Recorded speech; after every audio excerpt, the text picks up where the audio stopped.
Hello बच्चों, एक बार फिर से आपका स्वागत है फिजिक्स की दुकान में। आज हम लोग पढ़ने वाले हैं velocity, radius, energy, time period and frequency and magnetic field using Bohr model. अब यहाँ पे क्या होता है, एटॉमिक मॉडल में हम लोगों ने बोहर मॉडल के पोस्टुलेट पढ़ लिए थे, है ना।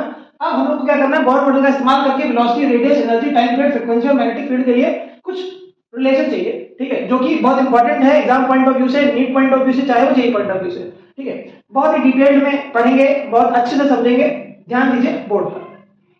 इन सबको हम लोग को किसका इस्तेमाल करके प्रूफ करना है, बोहर मॉडल, है ना। बोहर के जो पोस्टुलेट्स हम लोगों ने पढ़े उनके इस्तेमाल करके हम लोग क्या करेंगे, velocity, radius, energy and time period, magnetic field निकालेंगे। और उसके बाद एट लास्ट हम लोग क्या पढ़ेंगे, line spectrum of hydrogen atom. चलिए, तो बिना टाइम वेस्ट करे हम लोग शुरू करते हैं। सबसे पहली बात करते हैं वेलोसिटी। देखिए, अगर हम लोग वेलोसिटी की बात करें तो हम लोगों ने बोहर के पोस्टुलेट से सेकंड पोस्टुलेट से ये रहेगा कि M V R is equal to क्या होता है, mvr is equal to nh upon 2 pi, angular momentum is integral multiple of h upon 2 pi। ये क्या है, यूजिंग बोहर सेकंड पोस्टुलेट, ठीक है। बोहर के सेकंड पोस्टुलेट से क्या है, mvr is equal to nh upon 2 pi। और एक चीज आपको ये भी पता है कि जो इलेक्ट्रॉन घूमता है उसकी वेलोसिटी अगर v है और ये r रेडियस के ऑर्बिट में घूमता है, तो ये जो mv स्क्वायर बाई r है, ये जो mv स्क्वायर बाई r है, ये किसके बराबर होता है, ये जो रिक्वायर्ड सेंट्रीपिटल फोर्स होती है, ये हमारी बराबर किसकी होती है, जो भी इलेक्ट्रोस्टैटिक पोटेंशियल एनर्जी लग रही होती है। अब इलेक्ट्रोस्टैटिक पोटेंशियल एनर्जी कितनी लग रही होगी, 1/4 पाई एप्सिलॉन, सॉरी, अब ये तो फोर्स है। अब ये जो रिक्वायर्ड सेंट्रीपिटल फोर्स है कौन प्रोवाइड कर रहा है, ये रिक्वायर्ड सेंट्रीपिटल फोर्स प्रोवाइड कर रहा है electrostatic force of attraction between electron and nucleus. अब इलेक्ट्रॉन और न्यूक्लियस के बीच में चार्जेस, तो जो न्यूक्लियस है उसमें चार्ज जेडी, इलेक्ट्रॉन में चार्ज ई, ठीक है। तो q1 q2 divide by r square. तो आप देखेंगे r से r एक कैंसिल हो जाएगा, तो यहां क्या आ जाएगा, mv square is equal to ze square divide by 4 pi epsilon naught r, ठीक है। अब एक चीज देखिए, यहां से mv r, ये r को ऊपर ले और एक v हमने अलग कर दिया, is equal to ze square divide by 4 pi epsilon naught. अब mv r की जगह क्या रख सकते हो, nh अपॉन 2 पाई रख सकते हो, तो इसकी जगह लिख दिया nh अपॉन 2 पाई, और ये क्या है, v is equal to ze square divide by 4 pi epsilon naught. यहां से आप इसको सॉल्व करेंगे, v की वैल्यू क्या आ जाएगी, तो v इज इक्वल टू आपको मिलेगा ze स्क्वायर इनटू 2 पाई, और डिवाइड में आपको मिलेगा nh into 4 pi epsilon naught. अब इससे इसको काट देंगे, ये 2 आ जाएगा, तो ये आ जाएगा ze square divide by n 2nh epsilon not. ये हमारा वेलोसिटी के लिए फॉर्मूला है, ठीक है। तो आप यहां से देख सकते हो कि जो वेलोसिटी होती है वो डायरेक्टली प्रोपोर्शनल होती है z बाई n के, क्योंकि बाकी सब तो कांस्टेंट है। तो ये इंपॉर्टेंट बात है जो आपको याद रखनी है, velocity is directly proportional to z by n, ठीक है। खाली ये ज्यादा इंपॉर्टेंट बात है, बाकी सबकी अगर वैल्यू रखोगे, z और n को छोड़ के बाकी सब सबकी वैल्यू रखोगे। e की वैल्यू क्या रखोगे, e की वैल्यू रखोगे 1.6 into 10 की पावर -19, h की वैल्यू क्या रखोगे 6.6 into 10 की पावर -34, ठीक है। ऐसी एप्सिलॉन नॉट की वैल्यू आपको पता होती है, ठीक है, और ये सारी वैल्यूज आपको पता है, ठीक है। तो आप जब रखोगे तो आप क्या पाओगे कि v इज इक्वल टू आ जाएगा 2.16 into 10 to the power 6 metre पर सेकेंड।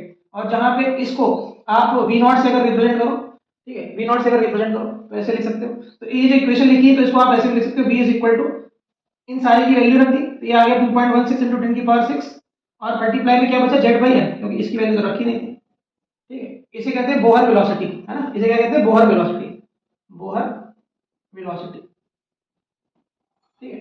हमने क्या करा है, इसी में e स्क्वायर की वैल्यू और किसकी वैल्यू, एप्सिलॉन नॉट की वैल्यू, h की वैल्यू, सबकी वैल्यू रख दी, और n की वैल्यू रख दी यहाँ पे, n और n की वैल्यू ऐसे रख दी, ठीक है। बाकी सब वैल्यू जब हमने रखी तो हमारे पास आंसर क्या है 2.16 into 10 to the power 6, ठीक है। हाइड्रोजन एटम के लिए बात करो तो ये z की वैल्यू भी 1 हो जाएगी, ठीक है। चलो, ये तो हमारी हो गई वेलोसिटी की बात। अगली चीज आती है रेडियस की बात। अब ये वेलोसिटी का एक्सप्रेशन आपको याद रखना है, तो अगली चीज हम लोग बात करने जा रहे हैं रेडियस। देखिए रेडियस, अब अभी हम लोगों ने एक फॉर्मूला देखा, ये था हमारे पास mvr is equal to nh upon 2 pi. v की वैल्यू पता ही चली, तो r की वैल्यू क्या आ जाएगी, nh अपॉन 2 पाई mv, ये हो जाएगा nh upon 2 pi m, m की जगह क्या रख देंगे आप z E square divide by NH two NH epsilon naught. ठीक है, ये वैल्यू जब आप रखेंगे और सॉल्व करेंगे तो क्या आ जाएगा, ये आ जाएगा n ऊपर चला जाएगा, h भी ऊपर चला जाएगा, तो n स्क्वायर h स्क्वायर और ये वाला 2 से ये वाला 2 कैंसिल हो गया और epsilon not divide by pi m z e square. ठीक, तो ये हमारा क्या आ जाएगा, रेडियस। ठीक है, ये हमारी क्या आ जाएगा, रेडियस। तो यहाँ पे एक चीज आप ये देख सकते हो, इंपॉर्टेंट चीज, ये जो रेडियस आई है, जो रेडियस आई है, ये जो रेडियस आई है, रेडियस इज डायरेक्टली प्रोपोर्शनल। देखिए h तो कांस्टेंट है, एप्सिलॉन कांस्टेंट है, ये मास ऑफ इलेक्ट्रॉन कांस्टेंट है, पाई कांस्टेंट है, e की वैल्यू कांस्टेंट है, ये सारी वैल्यू सब रख दो तो बचेगा क्या, n स्क्वायर बचेगा और यहाँ z बचेगा, तो डायरेक्टली प्रोपोर्शनल टू क्या आएगा, n स्क्वायर बाय z। ये बात भी इंपॉर्टेंट है, इसको याद रखनी है। और उसके बाद अगर आप सारी वैल्यू रख दें खाली और n और z की वैल्यू छोड़ दें तो आप ये पाओगे, ये आएगा 0.529 एंगस्ट्रॉम और बचा हुआ क्या है, n स्क्वायर बाय z। ठीक है, इसे कहते हैं बोहर रेडियस। बोहर रेडियस की वैल्यू है, इसे r0 से रिप्रेजेंट करा जाता है कैसे। ठीक है, जो 0.529 क्या है, this is the Bohr radius, ये है बोहर रेडियस। ये तो हमारी हो गई रेडियस की बात। अगली चीज बढ़ते हैं टाइम पीरियड। ठीक है, आई होप आपने ये नोट कर लिया होगा। अब बढ़ते हैं टाइम पीरियड। टाइम पीरियड के लिए ज्यादा आपको ये फॉर्मूला वगैरह डिराइव करने की जरूरत नहीं, क्योंकि टाइम पीरियड के लिए इतना ज्यादा कुछ नहीं पूछता। टाइम पीरियड बेसिकली आपको क्या पता है, टाइम पीरियड क्या होता है, टाइम पीरियड होता है डिस्टेंस अपॉन स्पीड, है ना, डिस्टेंस अपॉन स्पीड, यही होता है। अब जो डिस्टेंस है, डिस्टेंस की जगह हम लोग लिख सकते हैं एक इलेक्ट्रॉन जब एक चक्कर लगाएगा तो 2 पाई r डिस्टेंस होगा, ये न्यूक्लियस है, ये इलेक्ट्रॉन है, ये v वेलोसिटी चल रहा है, इसकी रेडियस जो है न्यूक्लियस की वो r और एटम की r है। ठीक है, तो एक से कंप्लीट राउंड में कितना चलेगा, 2 पाई r, स्पीड कितनी है v। अब आप जानते हो कि r n square by z के प्रोपोर्शनल है, r किसके प्रोपोर्शनल है, n स्क्वायर बाय z के प्रोपोर्शनल है, और v किसके प्रोपोर्शनल है, z बाय n के प्रोपोर्शनल है। ठीक है, तो ये बेसिकली टाइम पीरियड किसके प्रोपोर्शनल आ जाएगा, n cube by z square, है ना। ये बात बस याद रखनी है आपको, बाकी और कुछ नहीं याद रखना है। ठीक है, और ये चीज आपको याद रखनी है। चलिए आगे बढ़ते हैं। आप लोग सॉल्व भी कर सकते हो, r की वैल्यू जो पीछे निकाली वो रख सकते हो, v की वैल्यू पूरी की पूरी उठा के यहाँ पे रख सकते हो, उसको जब सॉल्व करोगे तो जो एक्सप्रेशन आएगा, ठीक है, उससे ही आप लोगों ने ये निकाला कि n cube by z square के प्रोपोर्शनल होता है। ये हो गया टाइम पीरियड की बात। चलिए आगे बढ़ते हैं। टाइम पीरियड के बाद बात आती है मैग्नेटिक फील्ड। किसकी बात आती है, मैग्नेटिक फील्ड। मैग्नेटिक फील्ड मान लेते हैं कि ये न्यूक्लियस है, ये इलेक्ट्रॉन है, मोशन में है इलेक्ट्रॉन। अब क्या होगा, जिसकी वजह से एक मैग्नेटिक फील्ड क्रिएट होगी। अब मान लेते हैं ये रेडियस है इसकी r, ठीक है, और ये v वेलोसिटी से चल रहा है। ठीक है, तो मैग्नेटिक फील्ड होता क्या है, अब जब एक सर्कुलर लूप बन गया तो सर्कुलर लूप के लिए मैग्नेटिक फील्ड कितना होता है, mu naught I divide by 2r, यही होता है। अब I की जगह क्या रख सकते हो, I की जगह रख सकते हो E divide by 2r into t, E by t, क्योंकि चार्ज अपॉन टाइम होता है ना, चार्ज अपॉन टाइम होता है करंट, ये मैग्नेटिक फील्ड। अब यहाँ पे ये तो कांस्टेंट है, ये भी कांस्टेंट है, r और t की वैल्यू देखो, तो इसका मतलब आप जानते हो कि r किसके प्रोपोर्शनल था, r प्रोपोर्शनल था n स्क्वायर बाय z के, और t किसके प्रोपोर्शनल था, n cube by z square. तो यहाँ पे जब आप रखोगे इसकी वैल्यू, तो ये किसके प्रोपोर्शनल है, n स्क्वायर बाय z के, t किसके प्रोपोर्शनल है, n cube by z square. ठीक है, तो आप यहाँ से देखोगे कि आपको क्या मिलेगा, b is directly proportional to z cube divide by n की पावर 5।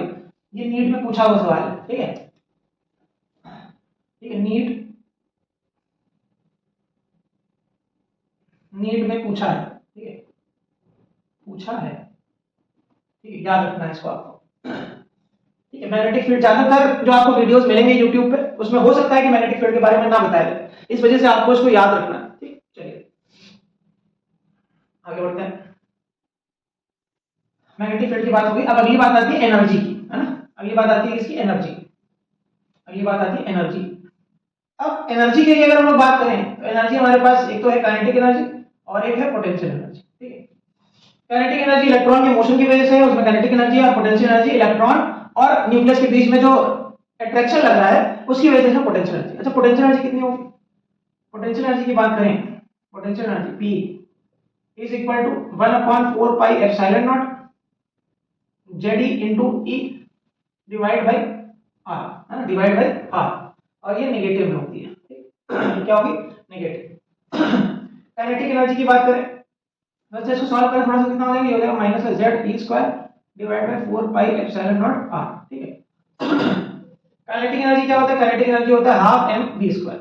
ठीक, और तो इसका मतलब क्या हो गया, हाफ m v स्क्वायर का मतलब क्या हो गया, अब हमने देखा था कि m v square by r जो था वो था Z² divide by 4 pi epsilon naught R के बराबर, है ना, ये इस R स्क्वायर के बराबर था। तो यहाँ से अगर R से R कैंसिल हो गया तो mv स्क्वायर की वैल्यू ये आई, तो 1/2 से मल्टीप्लाई कर दो दोनों साइड, तो ये काइनेटिक एनर्जी बन जाएगी। तो kinetic energy is basically equal to ZE² divide by 8 pi epsilon naught R, ठीक है। तो यहाँ से आप देख सकते हो कि kinetic energy half mv² is equal to ZE² divide by 8 pi epsilon naught R, ठीक है। ये हमारी क्या काइनेटिक एनर्जी, और kinetic energy positive value. Total energy अगर निकालेंगे, ये तो हमारी आ गई क्या काइनेटिक एनर्जी, ये हमारी काइनेटिक एनर्जी, ये हमारी पोटेंशियल एनर्जी। अगर हम लोग टोटल एनर्जी की बात करें, ठीक है, अगर हम लोग किसकी बात करें, total energy, total energy is equal to क्या होगा, kinetic energy plus potential energy, ठीक है। अब काइनेटिक एनर्जी कितना आया था, ZE² divide by 8 pi epsilon naught R। Potential energy कितना आया, minus ZE² divide by 4 pi epsilon naught R, ठीक है। तो अगर आप इसको सॉल्व करें तो कितना आ जाएगा, ZE² माइनस का divide by 8 pi epsilon naught R। जब सॉल्व करोगे आपको ये मिलेगा। तो आपको एक रिलेशन दिख रहा होगा कि टोटल एनर्जी में अगर मॉड लगा दो तो ये काइनेटिक एनर्जी बन जाएगी। देखो इसका मैग्नीट्यूड अगर ले लेंगे तो क्या होगा, नेगेटिव साइन हट जाएगा, तो ये काइनेटिक एनर्जी बराबर आ रहा है, ठीक है। अगर इस टोटल एनर्जी को 2 से मल्टीप्लाई कर दें तो ये क्या बन जाएगा, पोटेंशियल एनर्जी बन जाएगा। तो total energy is equal to potential energy divide by 2, ठीक। तो ये दोनों बातें भी याद रखनी है, टोटल एनर्जी और काइनेटिक एनर्जी सेम होती है, खाली साइन का फर्क होता है, और टोटल एनर्जी और पोटेंशियल एनर्जी में रिलेशन ये होता है। ये दोनों बातें भी आपको याद रखनी है, ठीक। उसके बाद अब नीचे क्या आ रहा है, R आ रहा है, ऊपर Z आ रहा है। अब R किसके प्रोपोर्शनल था, R प्रोपोर्शनल था हमारा n² बाय Z। एक Z ऊपर चला जाए, Z² by n², total energy किसके प्रोपोर्शनल हो जाएगी, Z² बाय n², ठीक है। तो यहाँ पे आप लिख सकते हो, सो सिंस जो टोटल एनर्जी हो गई वो किसके बराबर, यहाँ पे R की वैल्यू रख दो, तो R की वैल्यू क्या होती है, n² बाय Z के प्रोपोर्शनल है, तो Z ऊपर जाएगा, Z पहले से Z² बाय n² हो जाएगा। तो टोटल एनर्जी किसके प्रोपोर्शनल हो जाएगी, Z² बाय n², ठीक। और जब आप सारी वैल्यूज रखोगे तो टोटल एनर्जी का फॉर्मूला आता है माइनस का 13.6 Z² by n² electron volt, ठीक है। ये भी आपको फॉर्मूला याद रखना है, बहुत इंपॉर्टेंट फॉर्मूला है ना, बहुत इंपॉर्टेंट फॉर्मूला, ठीक। ये रिलेशन याद रखने हैं, और ये याद रखना है total energy is equal to minus 13.6 Z² by n² electron volt, ठीक है। ये चीज आपको याद रखना है, ठीक है। यहाँ पे आपको ये चीज तो समझ में आ रही होगी, n क्या है, n is the energy level. कौन सा एनर्जी लेवल की बात हो रही है, n बराबर first energy level, second energy level, third energy level, उसके अकॉर्डिंग, सेल के अकॉर्डिंग कह सकते हो, फर्स्ट सेल में, सेकंड सेल में, थर्ड सेल में, तो उसके अकॉर्डिंग n की वैल्यूज रखनी है। और Z क्या, Z is the atomic number. Atomic number पता है आपको, हाइड्रोजन के लिए 1 होगा, हीलियम रखेंगे तो 2 हो जाएगा, लिथियम रखेंगे तो 3 हो जाएगा। ये चीज हमको याद रखनी है, ठीक है। चलिए ये हमारी बात हो गई एनर्जी, ठीक है। तो हमने पढ़ लिया velocity, radius, magnetic field, energy, ठीक है। इतनी बातें हम लोगों ने कर ली। अब हम लोग थोड़ा सा और आगे बढ़ते हैं, चलिए।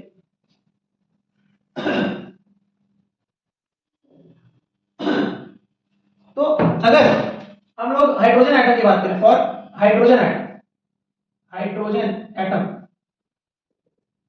अब टोटल एनर्जी कितनी आएगी, माइनस का 13.6 Z² बाय n²। अब हाइड्रोजन के लिए Z की वैल्यू कितनी होगी, 1, है ना, if Z is equal to 1 for hydrogen, तो क्या हो जाएगा, तब ये जो टोटल एनर्जी हो जाएगी वो हो जाएगी माइनस का 13.6, इलेक्ट्रॉन वोल्ट लगा देंगे, electron volt divide by n²।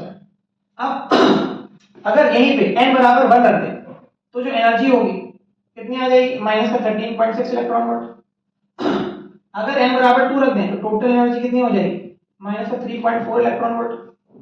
अगर n बराबर 3 रख दें तो टोटल एनर्जी कितनी हो जाएगी, 1.54 इलेक्ट्रॉन वोल्ट, 51 इलेक्ट्रॉन वोल्ट, ठीक है। n बराबर 4 रख देंगे तो टोटल एनर्जी आ जाएगी हमारी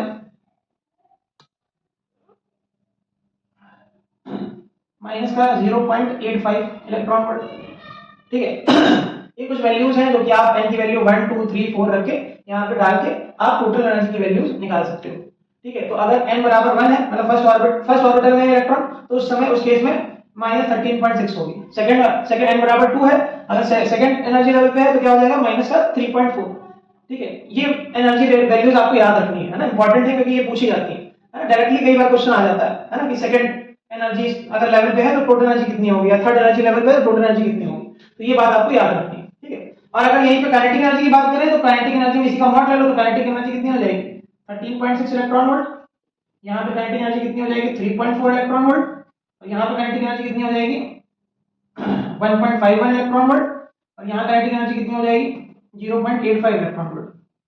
वही चीज अगर आपको पोटेंशियल एनर्जी निकालनी है तो इसका क्या कर दोगे डबल, ठीक है। पोटेंशियल एनर्जी क्या हो जाएगा, इसका डबल हो जाएगा। ये चीज आपको याद रखनी है ना, बहुत इंपॉर्टेंट है, बहुत इंपॉर्टेंट, इसको याद रखना है, लर्न करेंगे इसको। चलिए ये तो बात हुई हाइड्रोजन एटम के लिए कुछ एनर्जी लेवल्स की, जहां पे उनकी एनर्जी हम लोगों ने लिखी। चलिए अब लाइन स्पेक्ट्रम की बात कर लेते हैं, इसकी बात कर लेते हैं लाइन स्पेक्ट्रम की, ठीक है। अच्छा एक चीज और कि अगर किसी इलेक्ट्रॉन के पास मतलब माइनस 13.6 इलेक्ट्रॉन वोल्ट एनर्जी है, जो कि वो घूम रहा है ना ऑर्बिट में, है ना, n बराबर 1 वाले ऑर्बिट में घूम रहा है, तो उसके पास इतनी एनर्जी, अब इतनी ही एनर्जी का पॉजिटिव में हम लोग इसको सप्लाई कर देंगे तो वो इलेक्ट्रॉन उस इलेक्ट्रॉन को हम लोग निकाल सकते हैं, है ना, उस इलेक्ट्रॉन क्या कर सकते हैं, बाहर निकाल सकते हैं, and this is called the ionization potential, ठीक है, this is called the ionization potential. इतनी एनर्जी पॉजिटिव में अगर हम लोग दे देंगे तो ये क्या होगा, इलेक्ट्रॉन को हम लोग बाहर निकाल सकते हैं, है ना, इलेक्ट्रॉन को हम लोग क्या कर सकते हैं, बाहर निकाल सकते हैं। तो इतनी ये जो एनर्जी है पॉजिटिव में, उसे क्या कहते हैं, आयोनाइजेशन पोटेंशियल कहते हैं, ठीक है। ये चीज भी आपको ऐसे याद रखनी है, ठीक। चलिए अब बात कर लेते हैं लाइन स्पेक्ट्रम की, हाइड्रोजन एटम की। देखिए line spectrum of hydrogen atom, hydrogen atom के लाइन स्पेक्ट्रम की बात कर रहे हैं। देखिए अभी हम लोगों ने देखा कि n बराबर 1 जब था, अभी हम लोगों ने एक चीज देखी कि जब n बराबर 1 था तब इसके पास कुछ एनर्जी थी, कितनी एनर्जी थी, इसके पास एनर्जी थी एनर्जी थी E1 पे माइनस 13.6 इलेक्ट्रॉन वोल्ट, और ये जो एनर्जी लेवल होता है इसे हम लोग कहते हैं ग्राउंड स्टेट, क्या कहते हैं, ग्राउंड स्टेट। n बराबर 1 को कहते हैं ग्राउंड स्टेट, ठीक। इस पे एनर्जी कितनी थी, माइनस 13.6।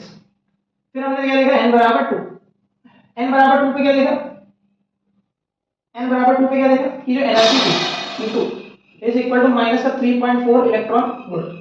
इस एनर्जी को क्या कहते हैं, इसको कहते हैं first excited state, first excited state, ठीक है, इसे कहते हैं फर्स्ट एक्साइटेड स्टेट। उसके बाद अगर n बराबर 3 की बात करें, n बराबर 3, ठीक है, ये n बराबर 3 की बात करते हैं, ठीक, n बराबर 3 की बात करते हैं। n बराबर 3 में कितनी एनर्जी थी हमारे पास, E3 is equal to minus का 1.51 इलेक्ट्रॉन वोल्ट, ठीक। इसे क्या कहेंगे, सेकंड एक्साइटेड स्टेट, इसे क्या कहेंगे, सेकंड एक्साइटेड स्टेट, ठीक। इस चीज में कंफ्यूज नहीं होना, सेकंड है तो n बराबर 3, फर्स्ट एक्साइटेड स्टेट मतलब n बराबर 2, ग्राउंड स्टेट मतलब n बराबर 1। उसके बाद आती है क्या, n बराबर 4 के बाद, n बराबर 4, ठीक, ये हमने बना दिया n बराबर 4, n बराबर 4, ठीक है। इस पे एनर्जी माइनस 0.85, इस पे एनर्जी कितनी है, E4 है माइनस 0.85 इलेक्ट्रॉन वोल्ट। अब ऐसे n बराबर 5 की बात करें तो ये मान लेते हैं इसके ऊपर क्या है, n बराबर 5, ठीक, ऐसे n बराबर 6, ठीक, ऐसे करते करते n बराबर इंफिनिटी, है ना, ये ऊपर वाला क्या, n बराबर 5, ठीक है। तो अब यहाँ पे देखिए आप ये देख रहे हो ये जो लाइन हमने बनाई, पहले देखो थोड़ी दूर बनाई, तो उसके बाद थोड़ी कम दूर बनाई, उसके बाद थोड़ी और कम दूर बनाई, उसके बाद थोड़ी और कम दूर बनाई। तो इसका भी एक लॉजिक है क्यों ऐसे बनाई जाती है, क्योंकि अगर आप एनर्जी डिफरेंस देखें तो इसका और इसका एनर्जी डिफरेंस लगभग 10.2 इलेक्ट्रॉन वोल्ट का होता है, लेकिन इसका डिफरेंस जो है वो बहुत ही कम है ना, तो इनके बीच में एनर्जी डिफरेंस होगा वो कम होगा, फिर उसके बाद इनके बीच में एनर्जी डिफरेंस और ज्यादा कम होगा, फिर उसके बाद एनर्जी डिफरेंस और ज्यादा कम होगा। तो वो लाइन जो है हमने पास पास बना दिया, और ये जो लाइन क्या करती है, डिनोट करती है एनर्जी, है ना, ये बेसिकली एनर्जी को डिनोट कर रही है, ठीक है। इसका माइनस 13.6 इसकी एनर्जी और इसकी एनर्जी में देखें तो आप देखिए कि इसमें ज्यादा गैप है, तो इसलिए हमने ज्यादा ऊपर बना दिया, गैप इसलिए बनाया हम लोगों ने क्योंकि ये एनर्जी जब निकाली माइनस 3.4, ये एनर्जी माइनस 13.6 है, इनका डिफरेंस अगर निकालें तो ये लगभग 10.2 इलेक्ट्रॉन वोल्ट का है। लेकिन इसका और इसका डिफरेंस अगर आप बात करें तो इसका डिफरेंस लगभग 1.7 के आसपास है ना, 1.7 या 1.8 के आसपास, ठीक है। तो ये डिफरेंस कम होना चाहिए, तो इस वजह से हमने इसको पास बनाया। उसके बाद ऊपर वाले में और डिफरेंस कम होगा, देखो इसमें डिफरेंस 0.7 का ही करीब होगा, ठीक है, 0.7 का ही करीब होगा, तो इसका मतलब क्या, इनको और पास बनाना पड़ेगा, इस वजह से हम लोगों ने इसको ऐसे बनाया। अब ये जो आपके लाइंस दिख रही हैं इसके अकॉर्डिंग लाइन स्पेक्ट्रम, अब इसी को क्या कहते हैं, लाइन स्पेक्ट्रम कहते हैं, और इसी के अकॉर्डिंग हम लोग कुछ सीरीज बताते हैं, कुछ सीरीज को डिफाइन करते हैं। जैसे कि यहां पे आप देखिए n बराबर 1, n बराबर 2, n बराबर 3, n बराबर 4, अगर कोई भी इलेक्ट्रॉन, अगर कोई भी एटम यहां से मतलब कोई भी इलेक्ट्रॉन हायर एनर्जी लेवल से लोअर एनर्जी लेवल में आता है तो आप जानते हैं कि एक एनर्जी एमिट करता है, ठीक है, एक एनर्जी क्या करता है, एमिट करता है, ये हम लोग पढ़ चुके हैं बोर्ड के थर्ड पोस्टुलेट से। उसके बाद देखिए उसके ऊपर वाले में देखिए, अगर मान लीजिए कि n बराबर 1 में कोई इलेक्ट्रॉन आ रहा है n बराबर 2 से, और n बराबर 1 पे इलेक्ट्रॉन आ रहा है n बराबर 3 से, n बराबर 4 से भी आ रहा है n बराबर 1 पे, n बराबर 5 से आ रहा है n बराबर 1 पे, तब उस समय ये जो सीरीज होती है ना, ये जो सीरीज होती है उस सीरीज को कहते हैं लाइनर सीरीज, है ना। ऐसे ही हम n बराबर 2 पे जब आते तो बामर सीरीज। तो इसको पहले तो हम एक्सप्लेन कर लेंगे। पहले तो आपको ये समझना है कि जो एनर्जी के लिए फॉर्मूला क्या डिराइव हो। आप देखिए, जब इस पे अगर पूछें, इस पे जनरल फॉर्मूला एनर्जी का क्या है, energy is equal to -13.6 z² n²। ठीक, अगर हम लोग E1 के लिए मान रहे थे यहाँ पे n1 लिख दो, ठीक, और z तो सेम ही रहेगा। अगर यही चीज हम लोग क्या कर रहे हैं, E2 के लिए लिख रहे हैं, ठीक है, E2 मान लिया एनर्जी वो क्या है -13.6 z² ये हो जाएगा n2², है ना। अब क्या होगा कि जब एक एनर्जी लेवल से दूसरे एनर्जी लेवल में आएगा तो क्या निकालेगा, एक फोटोन एमिट करेगा, है ना। और उस फोटोन की एनर्जी होती है, क्या होती है, इनकी एनर्जी डिफरेंस के बराबर होती है। ये हम लोग थर्ड पोस्टमेंट में देखा। तो h न्यू फोटोन की एनर्जी जो निकलेगा जब हायर एनर्जी लेवल से लोअर एनर्जी लेवल पे आए, तो हायर वाली कौन सी है, E2, तो -13.6 z² n², n2²। फिर यहाँ पे क्या minus minus plus 13.6 z² n1², ठीक है। तो बेसिकली आप इसको सॉल्व करेंगे तो जो न्यू की वैल्यू यहाँ से फॉर्मूला बनेगा 1/λ इज इक्वल टू, और h वगैरह को नीचे भेज देंगे, -13.6 कॉमन ले लेंगे तो यहाँ पे लिख देंगे उसको r, है ना, पूरे को लिख देंगे r, और अंदर क्या बचेगा 1/n1² -1/n2²। ठीक है, ये एक फॉर्मूला होता है, और इसी को हम लोग कहते हैं वेव नंबर भी, है ना, इसे हम लोग क्या कहते हैं, वेव नंबर भी कहते हैं। ठीक है, ये फॉर्मूले को आपको याद रखना है, यही सारी सीरीज में हमको इस्तेमाल करेंगे, है ना, यही फॉर्मूला हम लोग सारी सीरीज में इस्तेमाल करेंगे। तो हमने क्या लिखा, हमने लिखा कि अगर मान लिया कि इसकी जो एनर्जी है वो है -13.6 z² n1², और जब जहां से जैसे मान लेते हैं कि ये ट्रांजिशन हुआ कुछ ऐसा हुआ कि यहाँ पे न्यूक्लियस था, यहाँ पे ये ऑर्बिटल्स थे, ठीक है, किसी n2 से किसी n1 ऑर्बिटल पे आ रहा है ना, किसी n2 से n1 ऑर्बिटल पे आ रहा है, ठीक है। तो ये क्या करेगा, एनर्जी निकालेगा, एनर्जी बाहर निकालेगा, और ये जो एनर्जी होगी वो उनकी क्या होगी, इनकी और इनकी एनर्जी डिफरेंस के बराबर होगी। और जो एनर्जी निकालता है वो फोटोन की फॉर्म में निकालता है, तो फोटोन की एनर्जी होती है h न्यू, और इसका जो डिफरेंस है वो हमने ये लिख दिया, ठीक है। फिर उसके बाद क्या करा, न्यू को हमने c/λ लिख दिया, hc को नीचे भेज दिया, ठीक है, ठीक है, सारी चीजें नीचे भेजी, तो हमने क्या करा कि -13.6 और बाहर और डिवाइड में hc, इस पूरे को लिख दिया r, ठीक है। r क्या है, रेडबर्ग कांस्टेंट, ठीक है, और अंदर क्या है 1/n1² -1/n2², ठीक है। ये चीज हमको याद रखनी है, ठीक है, इतना चीज अभी तो आपको याद रखना। उसके बाद आगे बढ़ते हैं। तो अब देखिए, ये जो फॉर्मूला है हमारा, nu bar is equal to n/λ is equal to r 1/n1² -1/n2²। यहाँ पे r क्या है, r है रेडबर्ग कांस्टेंट। क्या है, रेडबर्ग कांस्टेंट। इसकी वैल्यू होती है 10⁻⁷, ठीक है, 10⁻⁷ के आराम।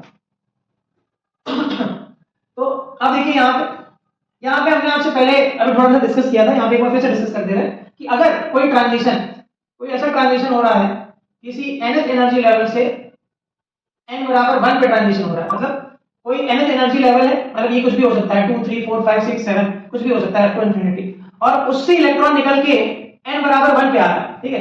तब क्या होगा, तब जो सीरीज होगी उसको हम लोग कहेंगे, तब उस सीरीज को नाम देंगे लाइमन सीरीज, है ना, लाइमन सीरीज। उसके बाद सिमिलरली जब किसी nth ऑर्बिटल से, ठीक है, nth एनर्जी लेवल से कहां है, n बराबर 2 पे है, n बराबर 2 पे है, तो क्या होता है, बामर सीरीज। उसके बाद इसी प्रकार से कोई n, ठीक है, किसी भी nth एनर्जी लेवल से कहां पे, n बराबर 3 पे है, तो कौन सी सीरीज होगी, पास्चन, ठीक है। n फिर किसी भी n से n बराबर 4 पे है, ब्रैकेट सीरीज। उसके बाद किसी भी n से n बराबर 5 पे है, तो ये पी फंड सीरीज, ठीक है। तो पी फंड सीरीज होती है liner series, बामर series, Paschen series, Brackett series, P fund series. Lyman series होती है, देखो सबसे फोटोन निकलेगा, क्योंकि जब क्या होगा, हायर एनर्जी लेवल से लोअर एनर्जी लेवल पे आया, जैसे कि मैंने बताया, तो एनर्जी बाहर निकलती है, और ये जो एनर्जी होती है फोटोन की फॉर्म में बाहर निकलती है ना, तो फोटोन की फॉर्म में बाहर निकलेगी। और तो इसका मतलब क्या है कि फोटोन की क्या होगी, कुछ वेवलेंथ रेंज भी होगी, जब ये निकलेगा इसके पास जो एनर्जी होगी फोटोन के पास, तो कुछ वेवलेंथ भी होगी, है ना। तो अब क्या होगा, उस वेवलेंथ के अकॉर्डिंग अगर देखा जाए तो लाइमन सीरीज में जो फोटोन निकलता है वो अल्ट्रावायलेट रीजन का होता है ना, अल्ट्रावायलेट रीजन का होता है। बामर सीरीज में जो फोटोन निकलता है वो विजिबल रीजन का होता है, ठीक है। जैसे कि बामर से आपको बानर है ना, इंडियन नाम लग रहा है और इंडियन नाम है मतलब थोड़ा सा रिलेटेड, तो विजिबल ही लाइट हम लोग देख पाते हैं। तो ये कह सकते हो कि बामर क्या इंडियन, इंडियन थोड़ा सा रिलेटेड, तो विजिबल ही लाइट देख पाते हैं, तो ये भी थोड़ा सा रिलेटेड है, बाकी लाइट्स तो हमारे से रिलेटेड है। तो ऐसे आप उसको याद रख सकते हो। पास्चन, पास्चन, रैपिड, टीफन, तीनों के तीनों इंफ्रारेड रीजन में आते हैं। और यहाँ पे एक कंडीशन और है। अब ये देखिए कि अगर इसको n बराबर 1 पे आना है, पहले वाले n किसी nth एनर्जी लेवल से n बराबर 1 पे आना है, तो ये n की वैल्यू 1 नहीं हो सकती है ना, 1 से बनी हुई थोड़ा है, 1 से ज्यादा ही हो सकती है ना। इसका मतलब यहाँ पे जो n की वैल्यू होगी ये क्या होगी 2 3 4 अप टू इंफिनिटी। यहाँ पे भी n बराबर 2 है, ठीक है, तो n बराबर 1 से तो नहीं आ सकता, नीचे से ऊपर थोड़ा जाएगा है ना, ऊपर से नीचे ट्रांजिशन होगा तभी तो फोटोन निकले, ठीक है। तो अब क्या होगा, इस n की वैल्यू क्या होनी चाहिए, 2 से बड़ी होनी चाहिए, तो n बराबर यहाँ पे 3 4 5 अप टू इंफिनिटी होनी चाहिए। यहाँ पे n बराबर n जो है ये जो n लिखा है ये 3 से छोटा नहीं हो सकता, क्योंकि 3 से छोटा नहीं होगा ट्रांजिशन कैसे पॉसिबल होगा, है ना। 3 से छोटा होगा ट्रांजिशन पॉसिबल नहीं, तो n की वैल्यू जो होनी चाहिए वो 4 होनी चाहिए, 5 होनी चाहिए, 6 अप टू इंफिनिटी। क्योंकि 4 से 3 में आ सकता है, ऐसा नहीं हो सकता 3 से 3 में आ जाए, 2 से 3 में ऊपर चला जाए, तब तो फोटोन एमिट नहीं होगा, है ना। तो यहाँ पे n की वैल्यू 4 5 6 होनी चाहिए। इसी प्रकार से यहाँ पे n की वैल्यू 4 से ज्यादा होनी चाहिए, 5 6 7 अप टू इंफिनिटी।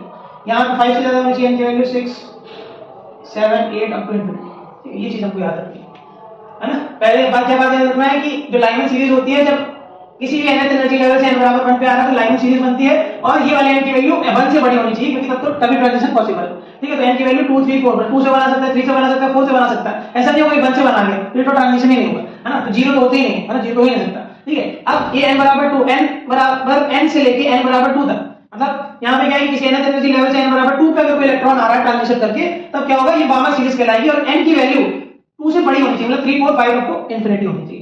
ऐसे ही पार्शियल सीरीज के लिए, ऐसी ब्रैकेट सीरीज के लिए, ऐसी पीफन सीरीज के लिए, ये हमको याद रखना है, ठीक है।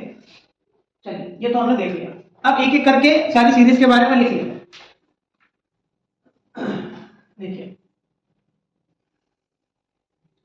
सबसे पहली बात इसकी आती है लाइमन, ठीक है, लाइमन सीरीज, लाइमन सीरीज, ठीक है। पीछे मैंने बताई दिया कि ये क्या कुछ रीजन में आता है, यूवी रीजन में आता है। और यहाँ पे हमने देखा कि n से 1, जहां पे n की वैल्यू क्या होनी चाहिए 2 3 4 अप टू कुछ भी होना चाहिए, ट्रांजिशन किसी nth एनर्जी लेवल से n बराबर 1 पे आना होता है इसमें। तो अब यहाँ पे देखिए कि हम लोगों ने एक फॉर्मूला देखा 1 upon lambda is equal to r 1 upon n1 square minus 1 upon n2 square, ये देखा हम लोग। तो यहाँ पे देखिए कि 1 upon lambda is equal to r, ठीक है। अब जहां पे आ रहा है, बेसिकली जहां पे आ रहा है, ठीक है, उसको कहां रखना है, उसको कहां रखना है बताइए। अब अच्छा एनर्जी किससे ज्यादा, ऊपर वाली की एनर्जी ज्यादा होगी, नीचे वाली की एनर्जी ज्यादा होगी, जाहिर सी बात है ऊपर वाली की एनर्जी ज्यादा होगी, तभी वो नीचे आने पे फोटोन निकाल रहा है, तभी तो एनर्जी निकाल रहा है। इसका मतलब क्या है कि ऊपर वाली की एनर्जी ज्यादा होगी, ठीक है, ऊपर वाली की एनर्जी ज्यादा होगी। अब जैसे मान लेते हैं कि इसको आना है n बराबर 2 से n बराबर 1 पे आना है ना, n बराबर 1 पे आना है, तो आप क्या करोगे, n बराबर 1 यहां लिखो, है ना, इसलिए इसको ऐसे लिख लो, फाइनल लिख लो और इसको कर दो आप इनिशियल, ठीक है, तब अच्छे से याद रहेगा, ठीक है। तो n फाइनल, फाइनल कहां आना है, यहाँ पे n बराबर 1 पे आना है, फाइनल कहां है, n बराबर 1 पे आना है, माइनस इनिशियली कहां से आना है, कहां से आना है ये डिसाइडेड नहीं है, इसको n स्क्वायर मान लेते हैं, ठीक है। तो इसके लिए ये फार्मूला हो गया, ठीक है।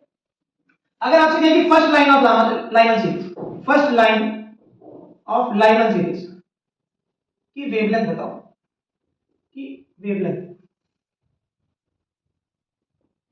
तब आप क्या कहोगे, फर्स्ट लाइन का मतलब क्या है, जस्ट अगला वाला, जैसे n बराबर 1 पे आना है तो ये जो अगला वाला होगा, मतलब कहां से आना चाहिए, n बराबर 2 से आना चाहिए। तो जब ट्रांजिशन n बराबर 2 से n बराबर 1 होता है, this is called first line of Lyman series, है ना। तो यहाँ पे अगर आप रख दो तो ये आ जाएगा 1 upon lambda is equal to r 1 minus 1 का स्क्वायर minus 1 upon 2 का स्क्वायर, ठीक है। तो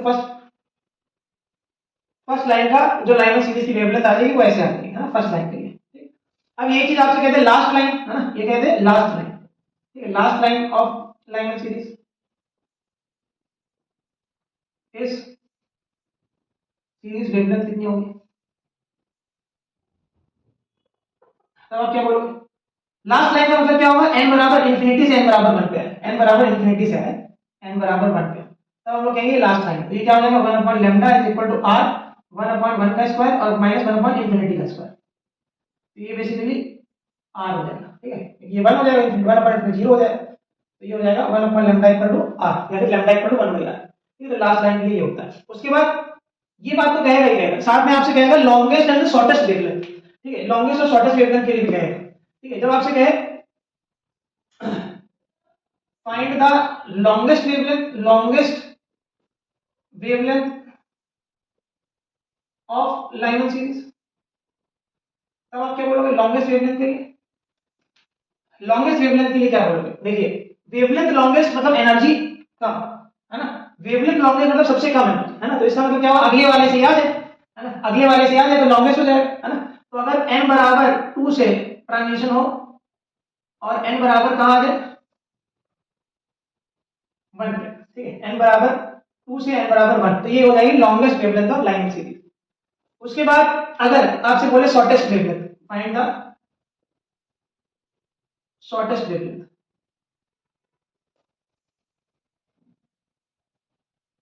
wavelength, of liner series shortest wavelength निकालिए। तो शॉर्टेस्ट वेवलेंथ के लिए आप क्या देखोगे, n बराबर, यहाँ पे गड़बड़ लगा है, अगर लॉन्गेस्ट वेवलेंथ की बात कर रहे हैं, लॉन्गेस्ट वेवलेंथ की बात कर रहे हैं तो एक बार हम लोग उसको कंफर्म कर लेते हैं। लॉन्गेस्ट वेवलेंथ के लिए जैसे मान लीजिए कि अब लाइनर सीरीज की बात हो रही है, तो अगर हम लोग क्या करें n बराबर 1 और n बराबर 2 लिखा होता, तो यहाँ से अगर हम लोग निकालते तो ये आ जाता 1/λ is equal to r 1/1 minus 1/4 हो जाएगा r, ये हो जाएगा 4, ये हो जाएगा 3, ठीक है, by lambda, lambda is equal to 4/3r, lambda equal to 4/3, अगर इन्फिनिटी रखते हैं तो 1/r आता, 1/r आता, ये वैल्यू जो है 1/r, ये वैल्यू छोटी है और ये वैल्यू बड़ी है, ये वैल्यू बड़ी है और ये वैल्यू छोटी है, इसका मतलब इसके लिए लॉन्गेस्ट आएगी, ठीक है, सही लिखा, सही लिखा, लॉन्गेस्ट वेवलेंथ सही लिखा। तो लॉन्गेस्ट वेवलेंथ की बात करें लाइनर सीरीज के लिए तो n बराबर 2 से n बराबर 1 पे आते हैं, और शॉर्टेस्ट वेवलेंथ की बात करें तो शॉर्टेस्ट वेवलेंथ में n बराबर इन्फिनिटी टू n बराबर 1 पे आते हैं, ठीक है। ये चीज आपको याद रखनी है, क्वेश्चन में बहुत बार पूछा गया है, बोर्ड में बहुत बार पूछा गया है, फर्स्ट लाइन लास्ट लाइन वाला, ठीक है। और ये लॉन्गेस्ट वेवलेंथ शॉर्टेस्ट वेवलेंथ वाला भी बहुत बार पूछा गया है, नीट में बहुत बार पूछा गया है, बोर्ड्स में बहुत बार पूछा गया है, इसकी इंपॉर्टेंस बहुत ज्यादा है, ये दोनों चीज तो बहुत इंपॉर्टेंट है ना, बहुत ज्यादा इंपॉर्टेंट, जो आपको याद रखनी है ना, भूलना नहीं। लॉन्गेस्ट वेवलेंथ के लिए अगला वाले लिख देना है, जैसे लाइनर में क्या होता है, फाइनल वाला ये है कि n बराबर 1 पे आता है, अब उसके बाद वाला जो है एनर्जी लेवल उसको लिख देना है लॉन्गेस्ट वेवलेंथ के लिए, और n बराबर 2 से 1 पे आना है। शॉर्टेस्ट के लिए क्या करना है, इंफिनिटी से भेजना है, ठीक है, शॉर्टेस्ट के लिए क्या करना है, इंफिनिटी से भेजना, ठीक है। ये तो बात हो गई हमारी लाइनर सीरीज की। अब बात करते हैं बामर सीरीज की, इसी प्रकार से बामर सीरीज, अगर बामर सीरीज की बात करें तो बामर सीरीज के लिए क्या होता है, ये कौन से रीजन पे लाई करता है, विजिबल रीजन पे लाई करता है।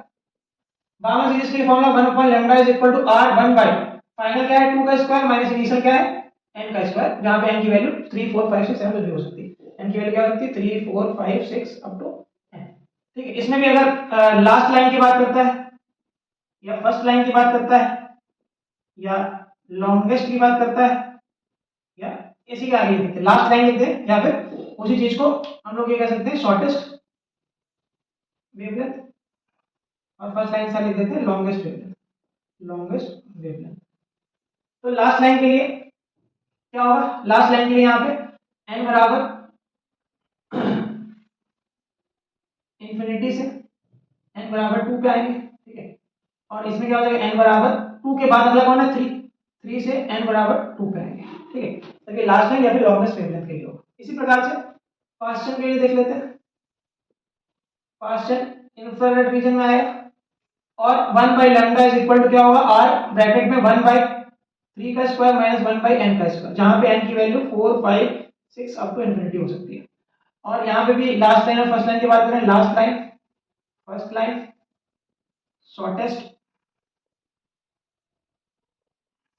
शॉर्टेस्ट और ये लॉन्गेस्ट। अब इसके लिए क्या होगा, इसके लिए होगा हमारे पास n बराबर इंफिनिटी से n बराबर 3 पे आ जाए और n बराबर 4 से n बराबर 3 पे आ जाए, ठीक है, लॉन्गेस्ट निकालने से n बराबर 4 से n बराबर 3 पे आ जाए।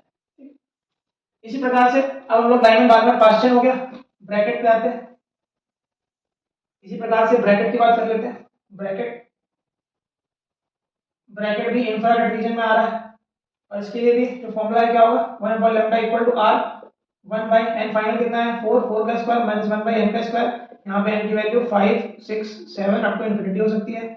और उसके बाद अगर हम लोग यहाँ पे देखें इंफ्रारेड रीजन में अप्लाई करता है तो बताइए। उसके बाद लॉन्गेस्ट, शॉर्टेस्ट, या फिर फर्स्ट लाइन, या फिर लास्ट लाइन। इसके लिए क्या होगा, लॉन्गेस्ट के लिए n बराबर अगला वर्ग है 5 से n बराबर 4 और n बराबर इंफिनिटी से n बराबर 4। ये तो हमारा हो गया ब्रैकेट है ना। और आखिरी है पी फंड, आखिरी क्या है पी फंड, तो अगला है पी फंड, पी फंड। ये भी इंफ्रारेड डिवीजन में लाई करता है।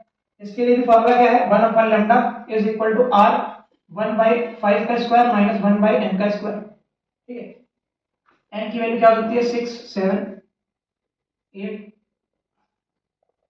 6 7 8 अप टू इंफिनिटी। फिर से लॉन्गेस्ट और फर्स्ट लाइन की बात करें, या फिर शॉर्टेस्ट और लास्ट लाइन की बात करें, तो लॉन्गेस्ट के लिए आप या फर्स्ट लाइन के लिए आप क्या करोगे, ट्रांजिशन करोगे n बराबर 6 से n बराबर 5 और दूसरा n बराबर इंफिनिटी से n बराबर 5। ये हमारी होगी Lyman Balmer question bracket Pfund. ठीक है, तो यहाँ पे आप डायग्राम के लिए भी रिप्रेजेंट कर सकते हो। ये n बराबर 1 पे आना है, कहां से, कहीं से भी आ जाए, n बराबर 2 n बराबर 3 n बराबर 4 n बराबर 5। ये क्या हो गया लाइनमैन, ये हमारा लाइनमैन होगा। उसके बाद n बराबर 2 पे है ऊपर वाले से, ये ये ये हमारी क्या हो जाएगी ब्रैकेट, अरे बाम, ये हमारी क्या हो जाएगी बाम। उसके बाद इसके ऊपर तो ये हमारी हो जाएगी क्वेश्चन। ठीक है, कहां पे आ रही है, n बराबर 3 पे आ रही है, n बराबर 4 5 6 7 कहीं से। इसी प्रकार से इसके ऊपर वाले में होगा, ठीक है, फिर ब्रैकेट होगा, फिर उसके बाद इसी प्रकार से पी फंड होगा। इसको आप रिप्रेजेंट कर सकते हो पी फंड।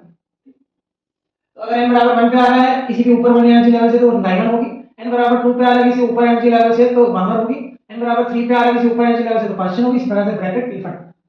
ठीक है, line बामर question bracket P fund. ये तो हमारा हो गया लाइन स्पेक्ट्रम है ना। तो आज का जो हमारा का गोल था ना, हम लोग का जो गोल था आज का वो हमारा कंप्लीट हो चुका है। ठीक है, अब हम लोग कल क्या शुरू करेंगे, कल हम लोग शुरू करेंगे एक्सरे को समाप्त करेंगे और ये चैप्टर आपको पूरी तरीके से समझ में आ जाएगा। कोई भी प्रॉब्लम हो रही है, कोई भी दिक्कत है, कमेंट बॉक्स में कमेंट करिए है ना। अगर कोई बीच में मिस्टेक्स हुई हैं तो आप उसको मेंशन कर सकते हो कमेंट में, तो मैं उसको सुधार कर दूंगा।